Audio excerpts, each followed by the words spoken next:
92페이지 교육제도 보도록 하겠습니다. 교육제도. 교육제도 우리 프린터는 53번에 있고 시험에 반드시 한 문제는 출제됩니다. 교육제도 5개가 있습니다. 자, 그러면 92페이지 먼저 연수교육을 보도록 하겠습니다. 연수교육은 실무교육을 받은 개업공개사 및 소속공개사는 실무교육을 받은 후 2년마다 시도의사가 실시하는 연수교육을 받아야 됩니다. 그래서 모든 임원, 사원, 전원이 실무교육은 받아야 됩니다. 따라서 자격증이 없는 분들도 실무교육은 받아야 됩니다. 그러나 자격증이 없는 임원은 연수교육 대상은 아닙니다. 왜? 자격증이 없으면 소속공개사가 아니기 때문에. 2번 시도지사는 연수교육을 실시하려는 경우 실무교육 또는 연수교육을 받은 후 2년이 되기 2개월 전까지 연수교육 일시, 장소, 내용 등을 대상자에게 통지해야 됩니다. 2개월 전까지. 우리 프린터 38번에 동그라미 4번, 48번에 동그라미 3번에 있습니다. 2개월 전까지 통지해야 된다. 프린터 38번에 동그라미 4번, 48번에 동그라미 3번 찾아서 밑줄 치시고요. 93페이지 연수교육 내용입니다. 기억해 보면 부동산 중개 관련 법제도의 변경사항입니다. 법제도의 변경사항 동그라미 하시고요. 법제도 변경사항은 연수교육의 목적이고요. 그 밑에 2번의 실무교육 목적을 동그라미 3번에 보면 법률지식 동그라미 하시고요. 요것만 차이가 납니다. 실무교육은 법률지식, 연수교육은 법제도의 변경사항만 차이가 나고 나머지는 부동산 중개 및 경영실무, 직업윤리 등은 똑같습니다. 실무교육이나 연수교육이나. 자, 그 다음에 교육시간이 있는데 교육시간이 규정이 없는 것은 뭐가 있느냐 하면은 거래, 사고, 예방교육은 교육시간이 규정되어 있지 않습니다. 교육시간이 가장 짧은 게 직무교육은 3시간 이상 4시간 이하, 연수교육은 12시간 이상 16시간 이하, 그 다음에 중개 실무교육은 28시간 이상 32시간 이하, 매수신청 대리 실무교육은 32시간 이상 44시간 이하입니다. 교육시간도 다 기억을 해야 됩니다. 자, 그래서 연수교육은 사후 교육이고요. 실무교육, 직무교육은 사전교육입니다. 미리 받아야 되는 교육입니다. 실무교육은 개업하거나 취직하기 전에 미리 받아야 되는 게 실무교육이다. 1번에 보면 중개사무소 개설 등록을 신청하려는 자, 법인인 경우에는 사원, 임원을 말하며 분사무소 설치 신고를 하려는 경우에는 분사무소의 책임자를 말한다는 등록 신청일, 분사무소 설치 신고의 경우 신고일을 말한다. 전 1년 이내에 시도지사가 실시하는 실무교육을 받아야 됩니다. 물론 실무수습도 포함합니다. 실무교육 프로그램 안에 수습, 실무수습이라는 게 있습니다. 실무수습이라는 것은 그냥 계약서 작성 요령, 확인설명서 작성 요령해서 3시간 이내에 강의를 하는 게 수습입니다. 다음 각 어느 하나에 해당하는 자는 그러하지 아니하다. 기업에 폐업신고 후 1년 이내에 중개사무소 개설 등록을 다시 신청하려는 자, 리언에 소속공개사로서 고용관계 종료신고 후 1년 이내에 중개사무소의 개설 등록을 신청하려는 자는 교육 안 받아도 된다. 동그라미 2번 소속공개사는 고용신고일 전 1년 이내에 시도의사가 실시하는 실무교육을 받아야 된다. 다만 고용관계 종료신고 후 1년 이내에 고용신고를 다시 하려는 자는 그러하지 아니하다. 자, 그러면 실무교육을 보면 실무교육은 등록 신청 등록 신청 전 1년 이내에 실시하는 실무교육을 받아야 된다. 교육의 유효기간은 1년이다. 따라서 교육받고 1년 넘으면 다시 교육받아야 됩니다. 1년 지나도록 개업을 하지 않거나 취직하지 않는 경우에는. 근데 한번 교육받고 나서 가령 10년간 중개업을 하다가 폐업을 했습니다. 폐업을 했다가 1년 안에 다시 등록, 재등록, 다시 등록을 하는 경우에는 실무교육을 안 받아도 됩니다. 그만두고 1년 넘으면 다시 취직하거나 개업하려면 교육받아야 됩니다. 소속 공개사로 근무하다가 그만두고 1년 안에 개업할 경우에도 교육 안 받아도 되겠죠. 교육의 원칙적인 유효기간은 1년인데 중간에 계속 중개업을 했다면 법 바뀐 걸 공부할 수밖에 없으니까 따로 안 받아도 되고요. 그만두고 다시 개업을 하려면 실무교육을 받아야 됩니다. 1년 넘었으면, 1년 안 넘었으면 안 받아도 되고요.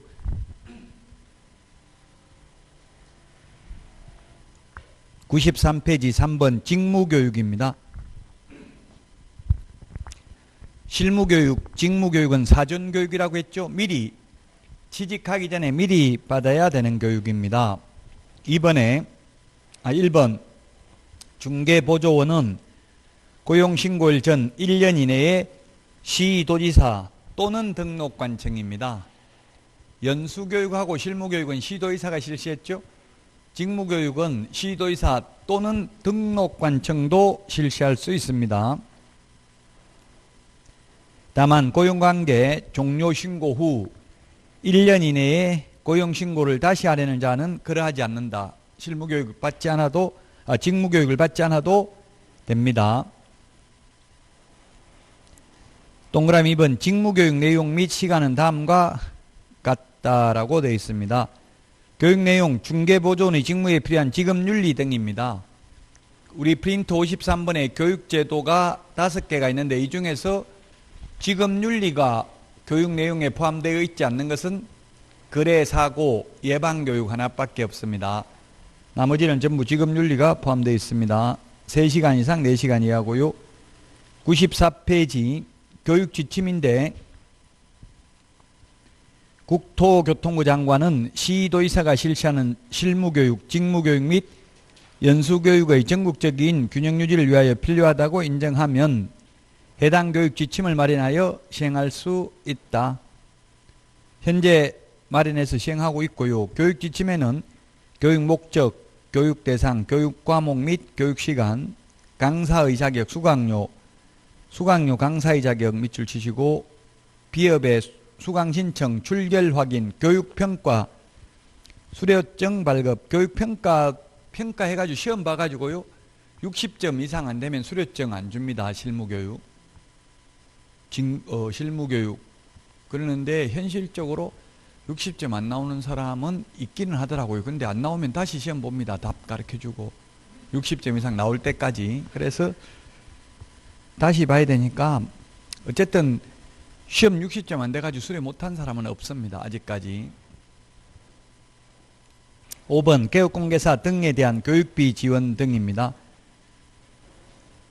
여러분들이 합격하시고 나면 실무교육은 지금 서울에는 건국대, 한양대, 동국대학교, 대학에도 위탁되어 있습니다. 서울 열린사이버대학교 이런 데 위탁이 되어 있는데요.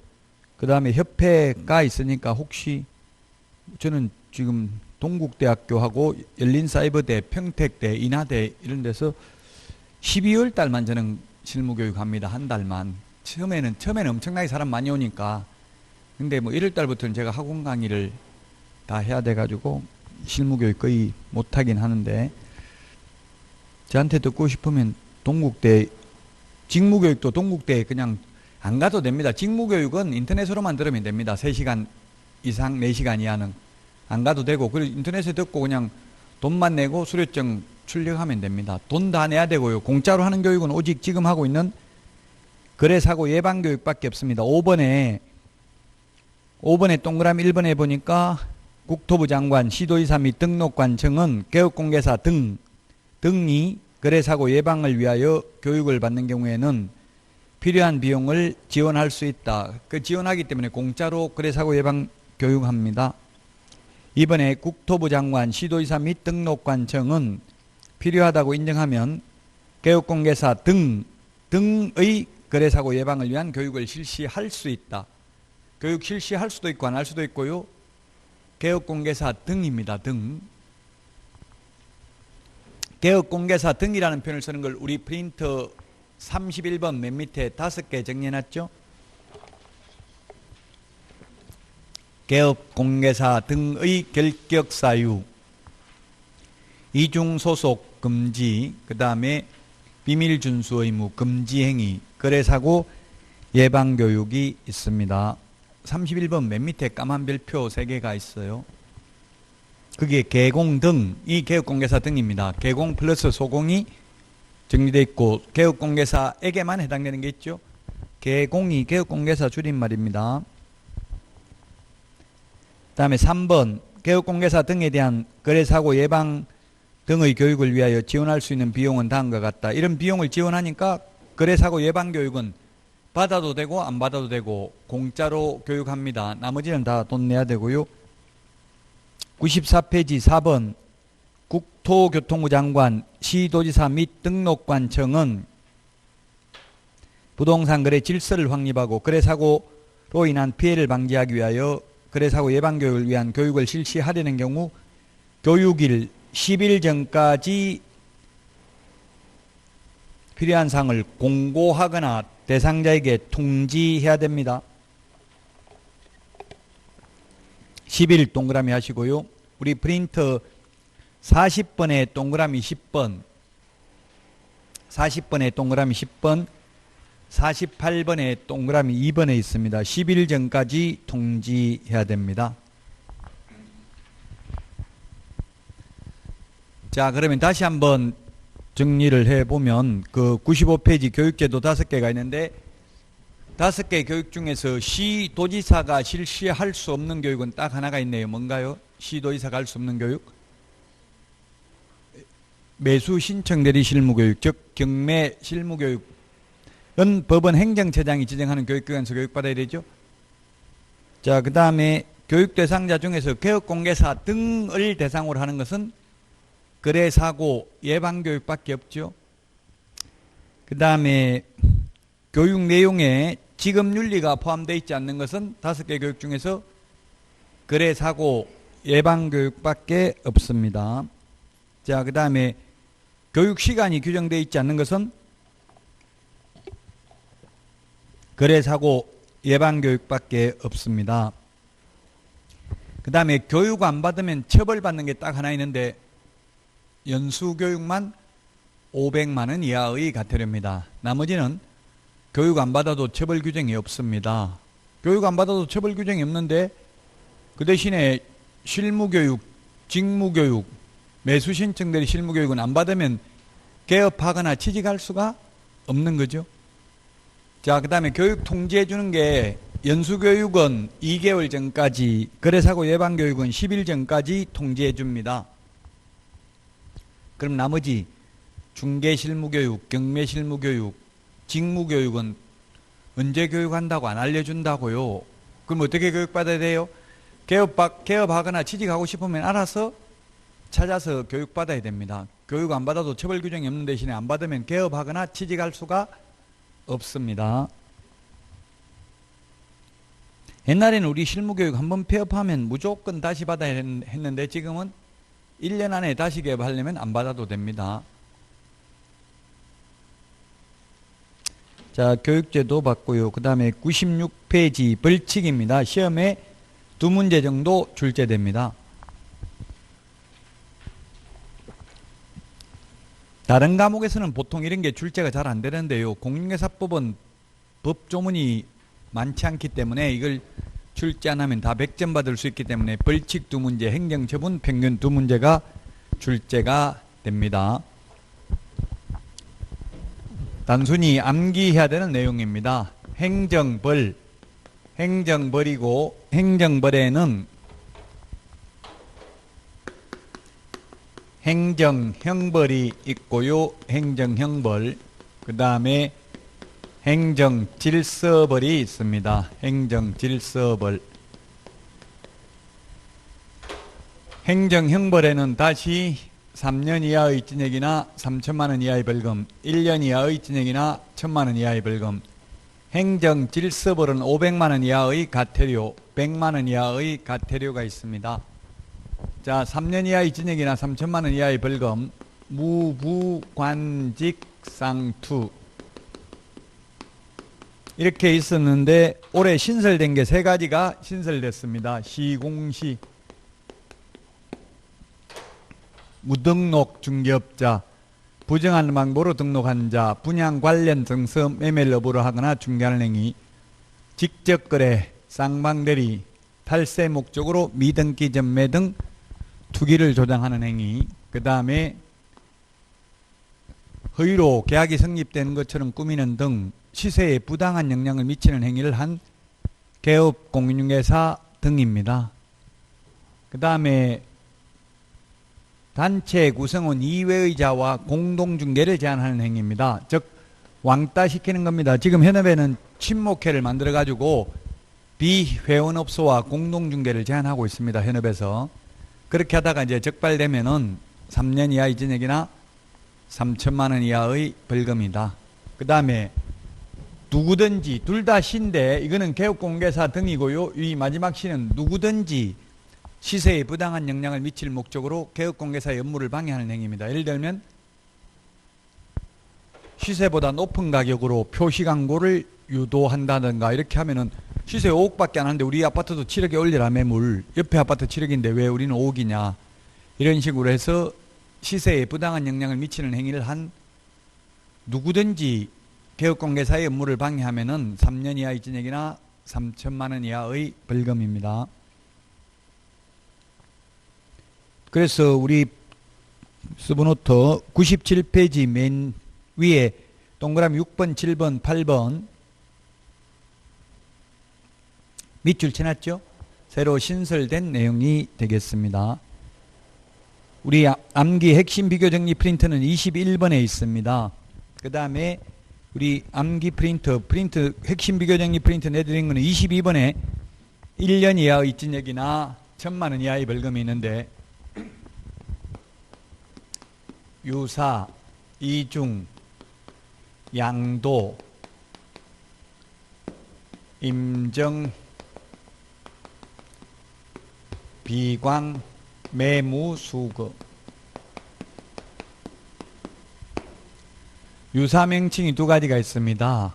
공인중개사가 아닌 자가 공인중개사 그 밖에 이와 유사한 명칭을 사용하는 경우, 개업 공인중개사가 아니면서 공인중개사 사무소 또는 부동산 중개라는 명칭을 사용하는 경우, 이중 등록, 이중 소속, 이중 사무소가 되겠고요. 그 다음에 자격증, 등록증, 양도 대여한 경우, 양수 대여받은 경우, 등록증, 자격증 다 마찬가지입니다. 빌려준 사람, 빌린 사람 똑같습니다.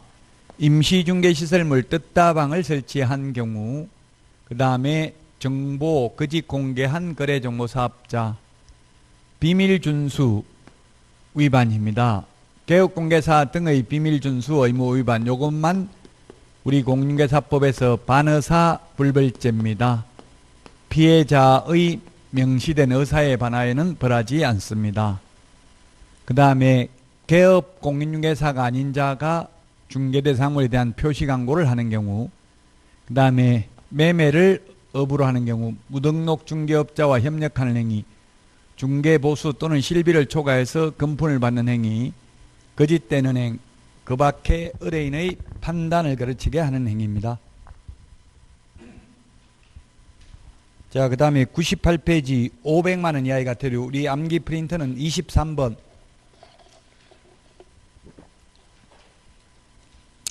우리 핵심 비교정리 프린트, 암기 프린트 23번하고 지금 98페이지하고 순서가 바뀌어 있죠? 예, 우리 요약집에는 98페이지에 9번, 10번, 11번 밑줄 친 게 23번 프린트에는 2번, 3번, 4번으로 되어 있죠? 이게 요약집을 나오고 나서 입법 예고가 돼서 그렇습니다. 자, 거기 98페이지, 99페이지에 보니까 시행령에 보면 500만 원 이하의 과태료, 법에는 500만 원 이하의 과태료인데 시행령에는 구체적 기준을 정하고 있죠. 그 98페이지 맨 밑에 2020년 2월 21일부로 250만 원이라고 돼 있죠. 옛날에 이게 400만 원이었어요. 즉 확인 설명하지 않거나 근거자료 제시 안 하면 둘 중에 하나 안 하면 옛날에 400이었는데 지금은 250 둘 다 안 하면 확인 설명도 안 하고 근거자료도 제시 안 하면 99페이지 맨 위에 500만 원이라고 돼 있죠. 자, 그래서 8개 밖에 없습니다. 구체적 기준이 9번, 10번, 11번은 서브노트 만들 때만 해도 9번, 10번, 11번이 구체적 기준이 500인지 300인지 없었다고요. 그런데 지금 입법 예고되어 있는 것은 구체적 기준이 이게 9번, 10번, 11번이 500만 원으로 예고가 되어 있어요. 입법 예고. 입법 예고되어 있는 거는 알아보려면 여러분들이 휴대폰 가지고 한번 지금 쳐보세요. 국민참여 입법센터 국민참여 입법센터에 들어가셔서 거기에서 다시 입법 예고를 찾아보시면 입법 예고 치보든지 아니면 찾아보면 되겠죠. 위에 칼럼에 있습니다. 입법 예고 들어가 가지고 공인중개사 이렇게 치보면 공인중개사법 시행령 시행규칙이 입법 예고되어 있고요. 그게 첨부 파일 한글 파일로도 PDF 파일로도 다 첨부되어 있으니까 자료는 옛날 내드렸죠. 이거 입법 예고된 거 내드렸는데 분실했으면 여기 들어가서 찾아보면 됩니다. 자, 그래서 순서가 다른데 차이가 나는데 우리 암기 프린트 23번에 있는 순서대로 보도록 하겠습니다. 23번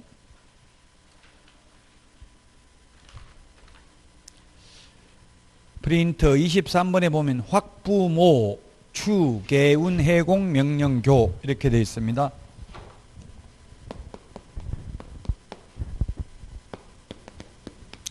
개운 해공 명령교.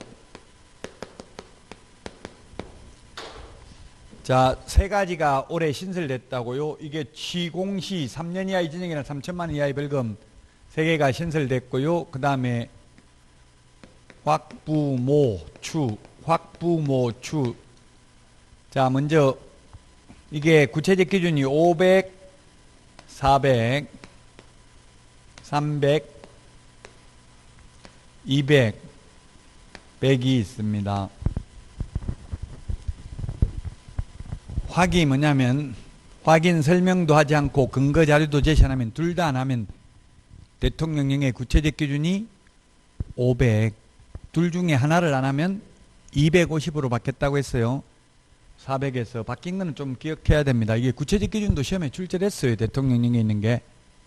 그 다음에 이게 부모추 이게 신설됐다고. 부가 뭐냐면 부당한 표시 광고입니다.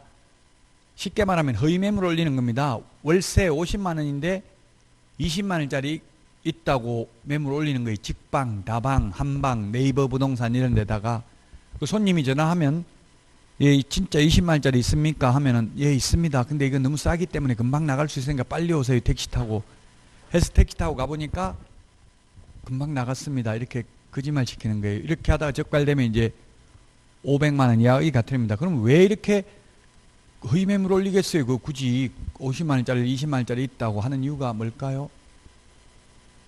이거는 시세에 부당한 영향을 미치는 것은 아니죠. 왜냐하면 20만 원이라고 올렸다고 해서 20만 원이 그래다가 될 수가 없죠. 50만 원짜리 주인이 20만 원 안 내놓잖아요, 세를.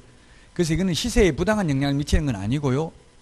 다만 이렇게 하는 거는 청량 유인을 하기 위해서 손님 끌기 위해서 미끼 상품을 우리 인터넷 같은 데 뭐 쿠팡 같은 데도 보면 90% 할인 이렇게 돼 있어야 클릭을 하고 들어가 보잖아요. 손님들이 싸다고 시세보다 싸게 돼 있어야. 그럼 일단 가면은 이제 그렇게 한다더라고. 개업공개사들이. 죄송합니다. 다른 분들도 옆에서 다 이렇게 하니까 우리도 이렇게 안 하면 손님이 안 오기 때문에 연락도 안 오기 때문에 이렇게 했는데 죄송합니다. 시세는 실제로는 50만 원 정도 합니다. 이렇게 하면 절반 정도는 욕하고 가고 절반은 다 알아보니까 50만 원이 맞거든요. 그러니까 이왕 온 거 그냥 다른 거 계약하고 이렇게 한대요. 그래서 청량 유인을 하기 위해서 이렇게 허위 매물을 올린다고요. 이제는 적발되면 500만 원 이하의 과태료입니다. 부당한 표시 광고를 하면. 그 다음에 추는 뭐냐면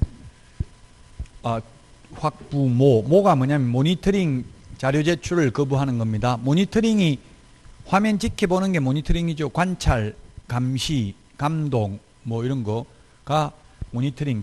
컴퓨터 모니터하면 본다 이런 말 하잖아요. 모니터링 자료 제출을 허위 매물 올리는지 모니터링을 할 수 있다고요.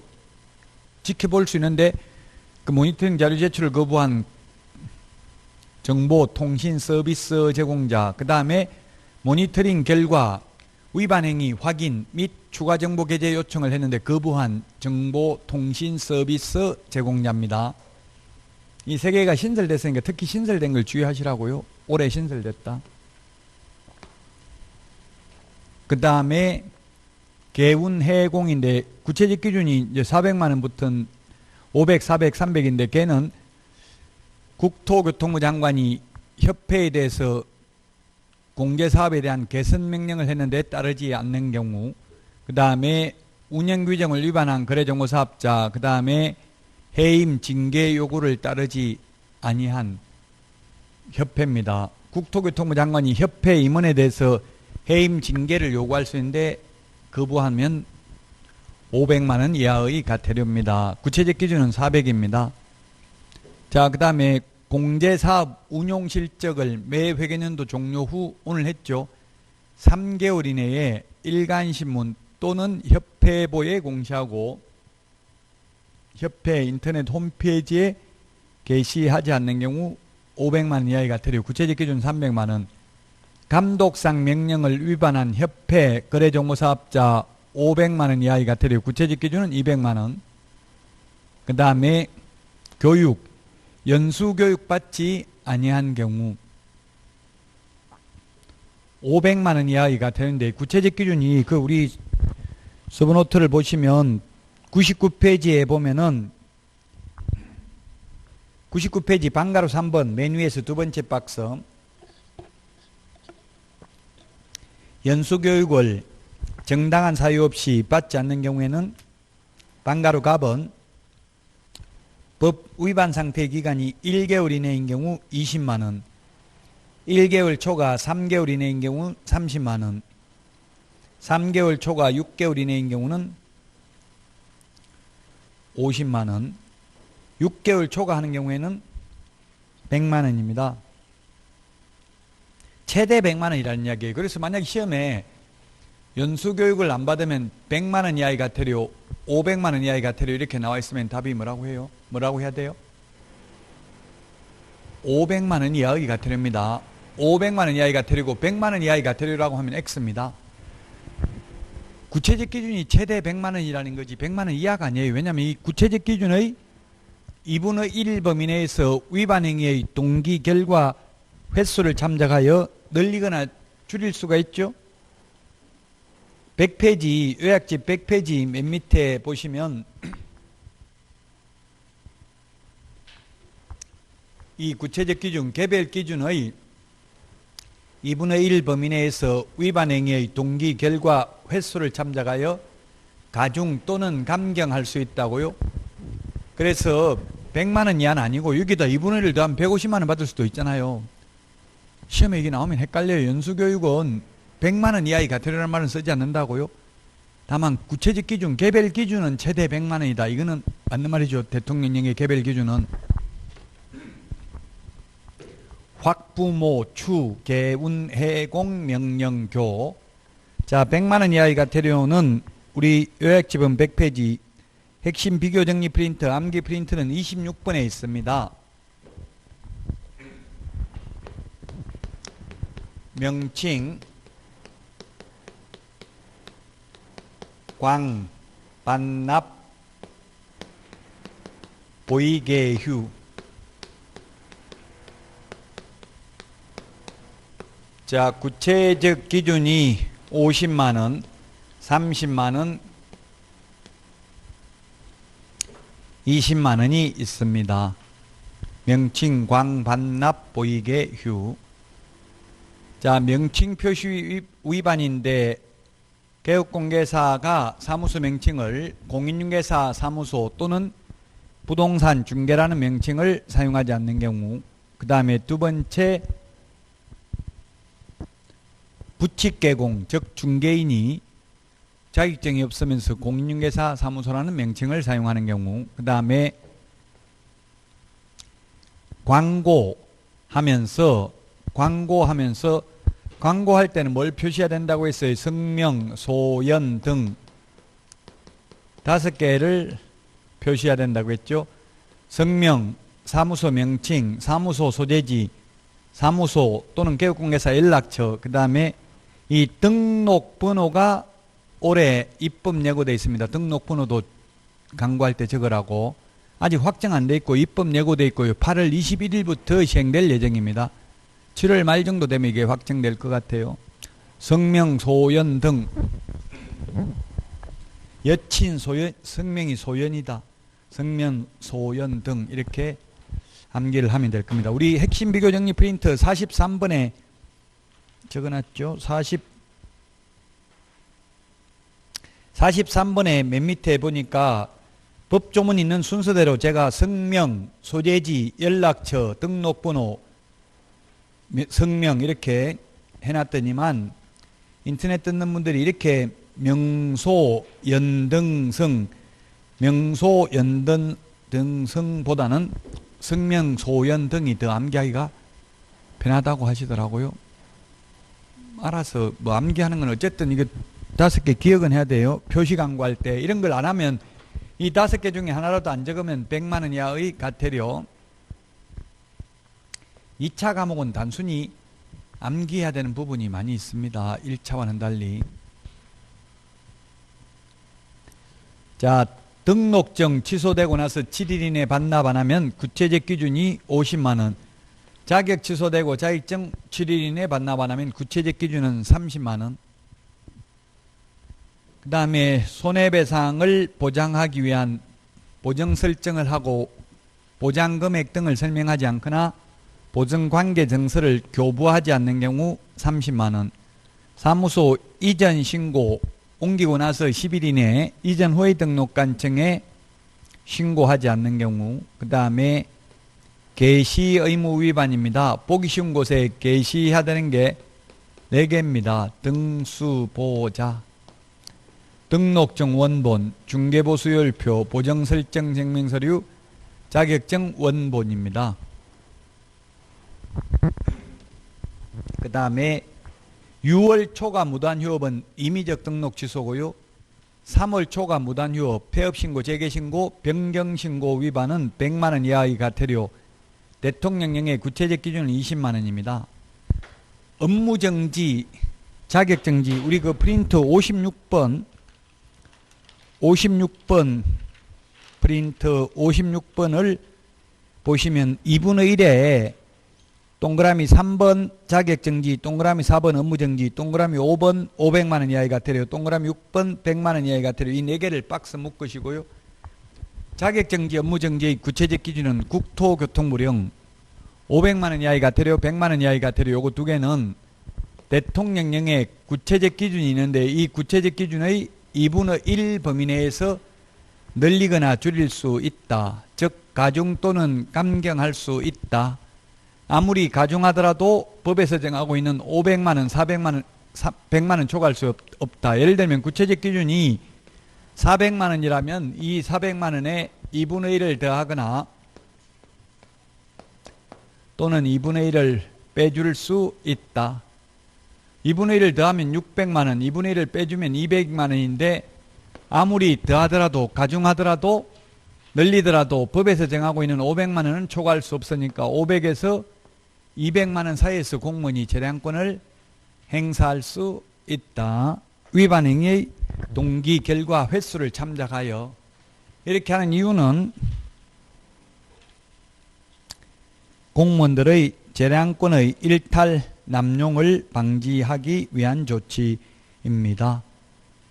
자, 100페이지에 그 과태료 부과징수권자가 나와 있는데 과태료 부과징수권자는 500만 원 이하의 과태료는 원칙적으로 국토부 장관인데 확인 설명 근거 자료 제시하지 않는 경우 요거는 등록관청이 부과하고요. 부당한 표시 광고 등록관청이 부과합니다. 그 다음에 모니터링 자료 제출 거부하거나 그 다음에 모니터링 결과 추가 정보 게재 요청을 했는데 거부한 거래 정보 통신 서비스 제공자에 대해서는 국토교통부 장관이 과태료를 부과합니다. 자, 그 다음에 교육은, 연수교육은 시도의사가 실시하니까 연수교육 안 받으면 시도의사가 부과를 하고요. 나머지는 국토부 장관입니다. 500만 원 이하의 가태료는. 그 다음에 100만 원 이하의 가태료는 등록관청이 부과하는데 자격증 미반납은 시도지사에게 반납해야 되니까 반납 안 하면 시도의사가 가태료를 부과징수합니다. 자, 그래서 그 100페이지 국토부 장관 협회 거래정보사업자라고 되어 있는데 그 옆에 협회 거래정보사업자 옆에다가 정보통신서비스 제공자 하나 더 적어내야 되겠네요. 정보통신 서비스 제공자. 정보통신 서비스 제공자가 바로 직방, 다방, 한방, 네이버 부동산 이런 것들이겠죠. 뭐 닥터아파트, 부동산 114, 부동산 뱅크 등등 많아요. 정보통신 서비스 제공자. 다음 부동산도 있죠. 근데 지금 시장 점유율이 네이버 부동산이 아파트는 70%를 점유하고 있고요. 원룸은 직방이 70%를 점유하고 있대요. 인터넷 시대에는 1등만 살아남을 수 있어요. 굉장히 치열한 경쟁이 될 수 있다고 여러분들이 현업에 나가면 뭐든지 1등만 살아남는다고요. 중개업소가 아파트 단지 안에 3개 있으면 그 중에 1개는 잘 되고 나머지 3개 중에 1개는 거의 월세도 못 낼 수도 있어요. 나머지 하나는 그냥 밥만 먹고 사는 거고 극과 극에 어디든지 항상 1등만 살아남을 수 있는 구조예요. 지금 인터넷 시대에서는. 자, 101페이지 메뉴의 동그라미 3번 가태료 부과 절차는 질서 위반행위 규제법이네요. 법 이름만 기억하시면 됩니다. 가태료 부과하고 안 하고는 우리 공인중개사법에 규정되어 있지만 부과 절차는 질서 위반행위 규제법입니다.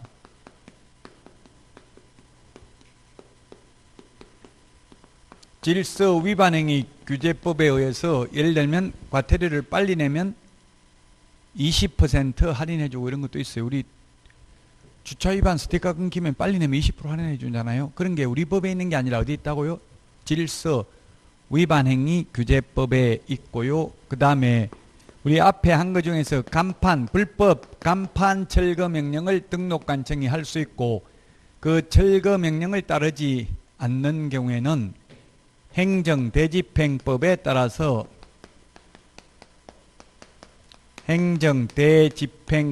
따라서 대집행할 수 있습니다. 그 다음에 청문 절차는 들을 청, 들을 문. 청문을 하고 안 하고는 공인중개사법에 규정하고 있는데 청문 실시하기 10일 전까지 청문서를 피청문인에게 도달되도록 해야 된다. 이런 것들은 행정절차법에 있습니다. 행정절차법, 법 이름만 기억하시면 되겠습니다. 자, 그 다음에 101페이지 양벌규정입니다. 양벌규정은 뭡니까? 한쪽이 잘못했는데 잘못은 한쪽이 했는데 벌하는 건 양쪽을 다 벌하는 게 양벌규정입니다.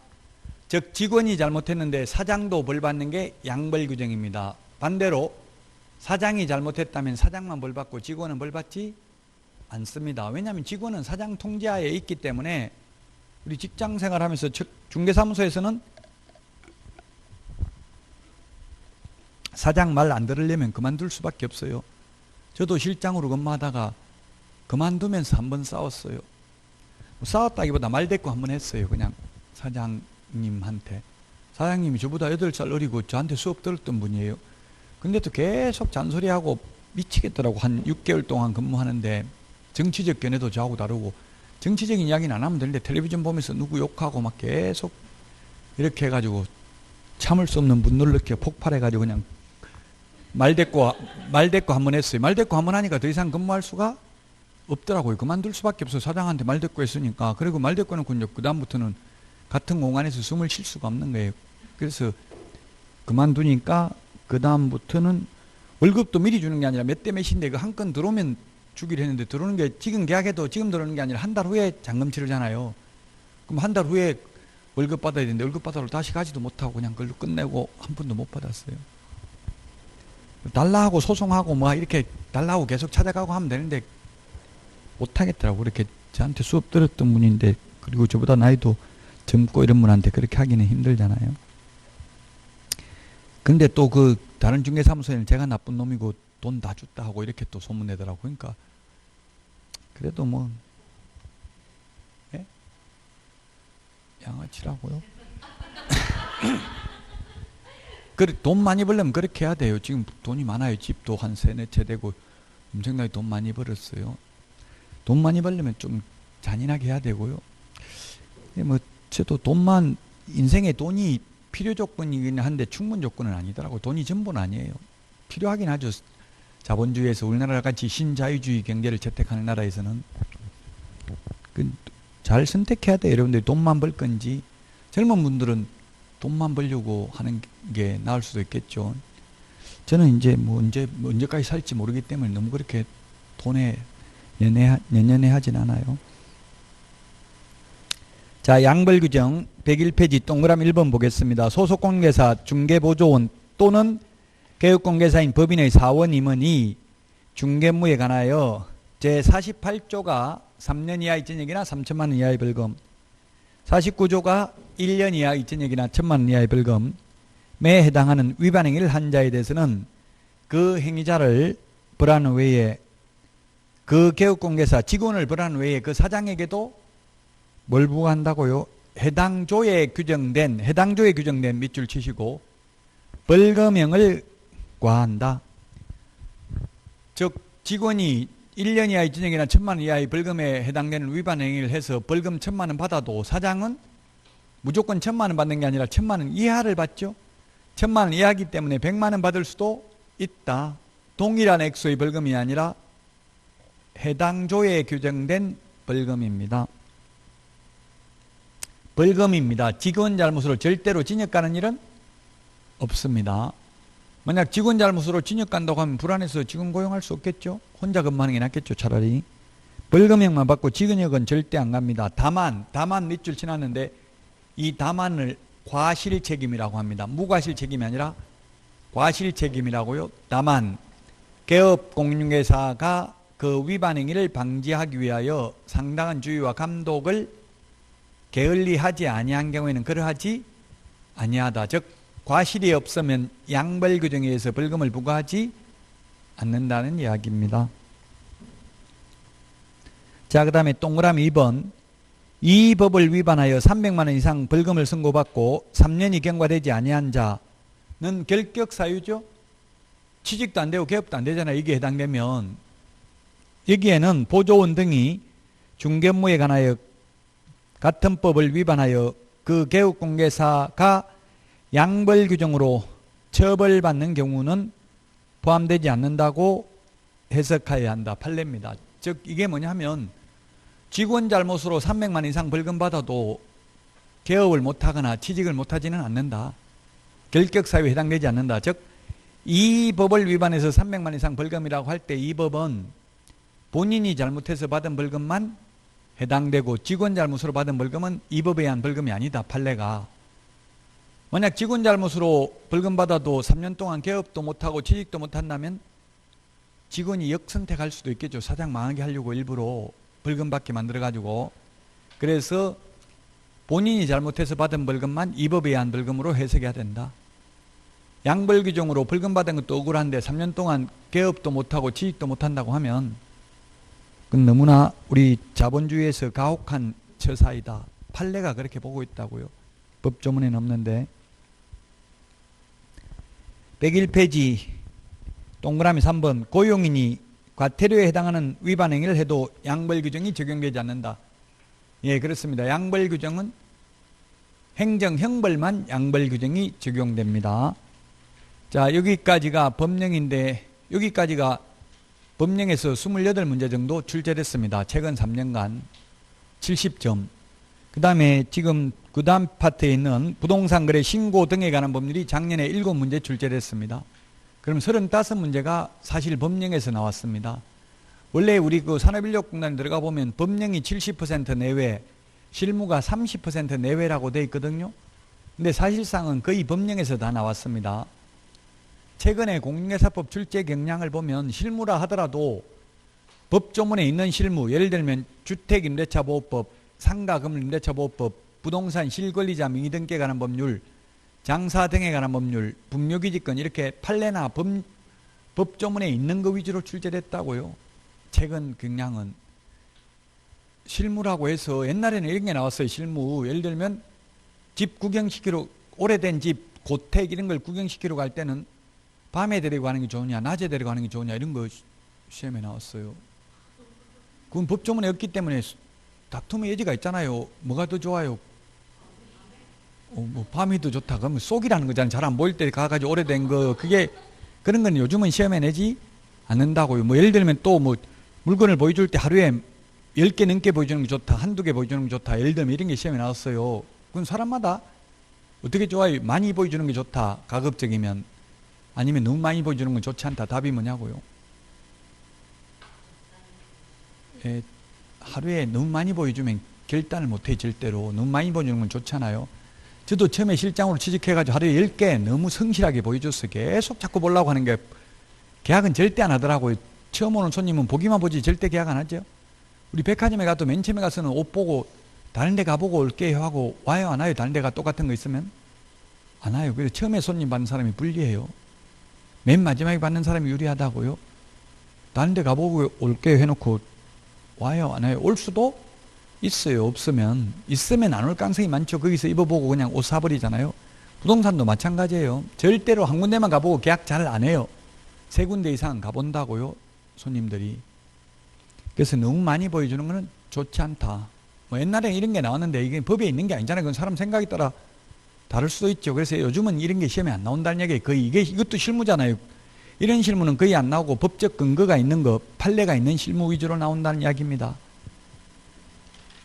그래서 부동산 거래 신고 등에 관한 법률까지가 중요한데 쉬었다가 103페이지 부동산 거래 신고 등에 관한 법률부터 하겠습니다. 문제 남은 거 다 풀어보시기 바랍니다.